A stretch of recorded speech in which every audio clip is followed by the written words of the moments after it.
삼성전자 한번 보겠습니다. 여러 가지 이슈들이 있죠. MWC가 진행되면서 관련된 삼성전자의 기술력이 나온 부분이 있고, 그 다음에 선단 메모리 공정에 대한 도전, 그리고 엔비디아 퀄테스트 관련된 이슈, 그리고 추가적으로 정치권과 이제 이재용 회장의 만남까지 다양한 이슈들이 나오고 있는데, 뭐 하나하나 이제 아주 굵직하다라고 보기는 조금 어렵겠지만 그래도 기대할 수 있는 요인들은 계속해서 부각되고 있다. 특히 삼성전자가 이제 단기 반등 이후에 시장이 눌리면서 다시 이제 조정을 받은 상황에서 가격 매력이 좀 더 부각되고 있는 만큼 또 하락할 때 모아갈 수 있는 기회로 삼아갈 수 있을 것이다라는 생각도 있죠. 그러니까 지금 이제 박스권에 좀 갇혀 있기 때문에 하락할 때 좀 모아가면서 올라갈 때 좀 비중을 줄이고 하락할 때 모아가고 이런 전략을 짜시는 게 현재로서는 괜찮긴 하고, 근데 저점 돌파가 나게 되면 그때 가서는 이제 홀딩 전략을 짜는 게 좋기는 하겠죠. 일단 이슈들부터 한번 보겠습니다. 자, 먼저 요건데 빅테크 고객 잡아라. 삼성 최선단 공정 수율 높여 승부수. 제가 삼성전자를 말씀드릴 때 항상 강조드렸던 게, 삼성전자는 메모리도 하고 비메모리도 하고 파운드리도 하고 반도체 부분에 모든 것을 다 하죠. 이걸 이제 종합 반도체 기업이라고 하는데, 모든 것을 다 하지만 가장 잘했던 것은 메모리 반도체이기 때문에 결국은 메모리 반도체에서의 기술력을, 그러니까 SK하이닉스에게 뺏겼던 밀렸던 그런 기술력을 다시 찾는 것이 중요하다라는 말씀을 계속해서 드려요. 그래서 그런 부분들을 삼성전자도 알고 있기 때문에 이 메모리 반도체 부분에서 가장 집중적인 투자와 집중을 하겠다라는 부분을 밝히고 있다라는 거죠. 그래서 지난해 이제 전형용 반도체 부문장이 반성문까지 내면서 절치부심을 다짐했죠. DS 부분 초격차 골든타임을 놓치지 않기 위해서 선택과 집중, 특히 메모리 부분의 초격차를 위해서 노력하겠다라는 부분을 계속해서 밝히고 있습니다. 그 중에서 HBM 개발과 양산 로드맵을 이행하기 위해 힘쓴다. 그러니까 이게 삼성전자가 좀 아쉬운 게, 원래 HBM을 개발을 했었죠. 네, 개발을 하다가 한번 이제 접었어요. 네, 이 HBM 시장이 이렇게 커질 줄 몰랐었겠죠. 그러다가 다시 시작하려니까 조금 힘든 거죠. SK하이닉스는 이제 10년 넘게 HBM을 개발을 이미 해왔습니다. 멈추지 않고요. 그러다 보니까 지금의 위치에 있는 거죠. 하지만 뒤늦게 이 부분을 알았기 때문에 뒤늦게라도 이제 투자와 집중에 좀 더 사활을 걸겠다. 이런 모습들이고, 그 다음에 이제 지금은 거의 잊혀진 부분인데, 엔비디아의 퀄테스트가 아직 끝난 모멘텀이 아니에요. 그러니까 이게 작년 같은 경우에는 언제 나와 하면서 계속 이슈에 민감했는데, 지금은 이제 이거 자체를 생각을 안 하고 있잖아요. 근데 엔비디아의 퀄테스트는 진행 중이에요. 네, 그래서 올해 안에는 퀄테스트를 통과시키겠다. 올해 중반까지 엔비디아에 납품하는 것이 목표다. 중반이라고 했으니까 대략적으로 한 5월에서 한 7월 정도 사이, 네, 그 정도에 납품하는 게 목표지 않을까 싶고, 전에도 말씀드렸지만 엔비디아 입장에서도 하이닉스에만 HBM을 받는 것은 어쨌든 이제 단일 기업 리스크가 있다라는 말씀을 드렸어요. 그렇기 때문에 삼성전자와 이제 같이 HBM을 받고 싶은 게 엔비디아의 마음입니다. 그래서 삼성전자의 퀄테스트가 통과되면 엔비디아에 언제든지 납품이 될 수 있고, 중순경에 이제 납품이 된다라고 한다면 분명히 큰 모멘텀이 될 수 있다라는 부분이고요. 그 다음에 파운드리 부분에서는 빅테크 수주에 나선다라고 했어요. 다만 이제 삼성전자는 일단 메모리 반도체의 경쟁력을 찾는 게 우선이기는 합니다. 그래서 파운드리 부분에 투자라든지 이런 부분도 진행을 하겠지만, 일단은 메모리 시장에서의 HBM 혹은 DDR 7이라든지 이런 경쟁력을 좀 찾아오는 것이 훨씬 더 중요하긴 하다. 지금 파운드리는 TSMC가 완전히 다 장악을 하고 있는 상황이기 때문에 삼성전자가 이제 다음 물량들을 확보할 수 있느냐, 거기서 이제 기대감을 주는 건 그러니까 딥시크 이슈 이후죠. 중국의 딥시크 이슈 이후로 중저가 반도체도 AI에 충분히 활용될 수 있다는 기대감이 커지면서 파운드리 부분에서도 수주를 좀 더 확보할 수 있지 않겠느냐.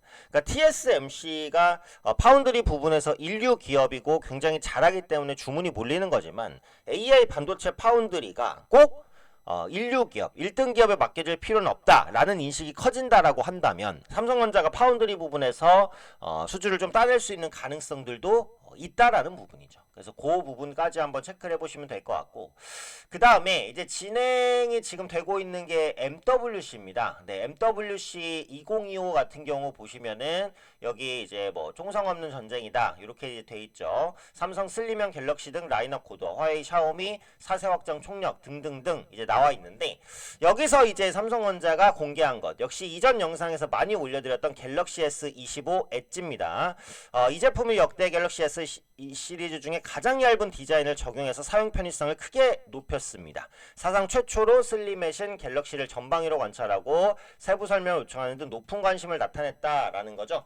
갤럭시 엣지가 이제 공개적으로 나왔습니다. 갤럭시 S25 엣지 이렇게 줄룩 달아놨어요. 그죠? 네, 가볍다, 얇다라는 걸 강조하기 위해서 이렇게 디스플레이를 해놓은 것 같아요. 삼성전자의 스마트폰을 쓰시는 분들, 특히 여성분들이라면 삼성전자의 스마트폰이 좀 무거운 부분이 불만이셨을 수 있는데 그 부분을 좀 개선을 했습니다. 무게 그리고 그립감 모든 것들을 개선했기 때문에 엣지가 어느 정도 좀 잘 팔릴 수 있는지 그것도 한번 보시면 될 것 같고요.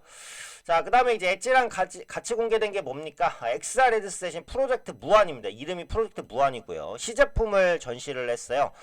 인공지능 적용해서 어지럼증 최소화, 몰입감 높은 사용 경험을 제공할 것.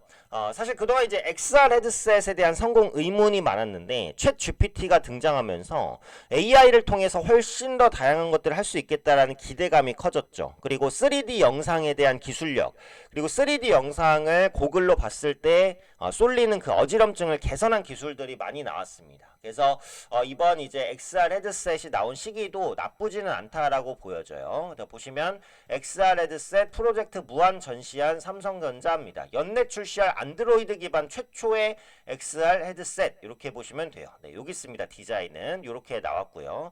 삼성스러운 디자인 같네요. 그래서 이제 XR 헤드셋이 얼마에 나올지는 모르겠지만 또 이전보다는 훨씬 더 활용도가 높아졌다라는 부분이죠. 그래서 기대감을 줬었던 두 가지 제품, 엣지 그리고 XR 헤드셋 두 개가 모두 다 공개가 됐습니다. 헤드셋의 이름은 프로젝트 무한입니다. 그래서 AI를 활용한 다양한 기술들을 선보일 수 있을 것으로 현재 기대가 되고 있고요. 추가적으로 요 내용도 있어요. 이재명 대표가 한경협, 이재용과 만난다. 대기업 행보 확장. 요즘에 그 이재명 대표가 약간 중도적인 그런 정치를 펴려는 노력을 하고 있어요. 뭐 그게 잘 좋다 안 좋다 뭐 이렇게 얘기하는 건 아니에요. 정치에 대해서 얘기하는 건 아니지만 어쨌든 행보 자체가 친기업적인 행보를 조금 보이려는 시도들을 하고 있어요. 어찌됐든 간에 기업 입장에서는 긍정적일 수도 있는 그런 이슈다라고 보시면 될 것 같아요.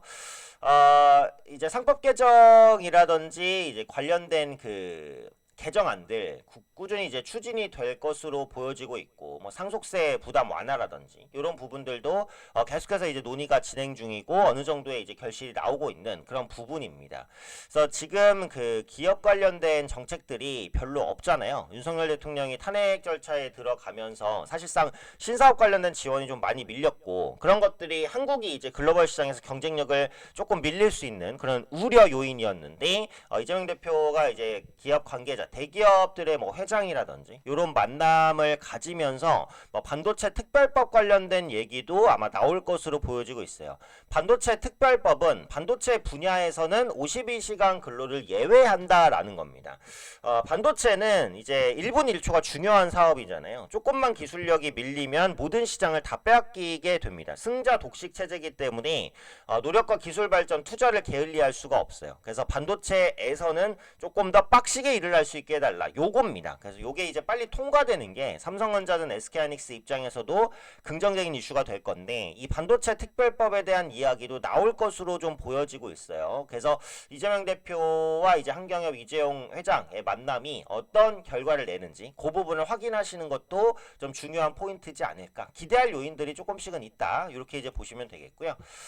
차트 한번 보겠습니다. 상승 이후에 다시 눌렸죠. 이게 이제 미국에 대한 영향이 좀 있었다. 이렇게 보시면 될 것 같은데 눌림 이후에 재반등을 시도할 만한 위치까지는 또 왔어요. 60일 이평선 간당간당하게 좀 주가가 걸려있는 그런 모습이니까 한 54,000원, 3,000원 단에서는 또 하방 경직성이 있을 것으로 보여져서 신규 매수를 하실 분들은 또 모아가는 그런 전략으로 짜시면 되겠고, 지금은 이제 박스권이니까 5만원 중반 이하 매수, 5만원 후반 매도 요거를 일부 반복해도 되기는 해요. 언젠가는 고점 돌파하고 6만원을 뚫겠지만 아직은 박스권 매물대가 좀 많은 상황이기 때문에 5만원 중반 이하 매수, 5만원 후반대 매도 요거를 좀 분할해서 반복하시다가 뚫고 나갈 때 그때 가서는 남은 물량을 홀딩하는 이런 전략을 짜시는 것도 나쁘진 않을 것 같아요. 그래서 삼성전자 관련된 이슈 종합적으로 한번 체크를 해드렸고요. 꾸준히 삼성전자는 체크해서 영상 올려드리도록 하겠습니다.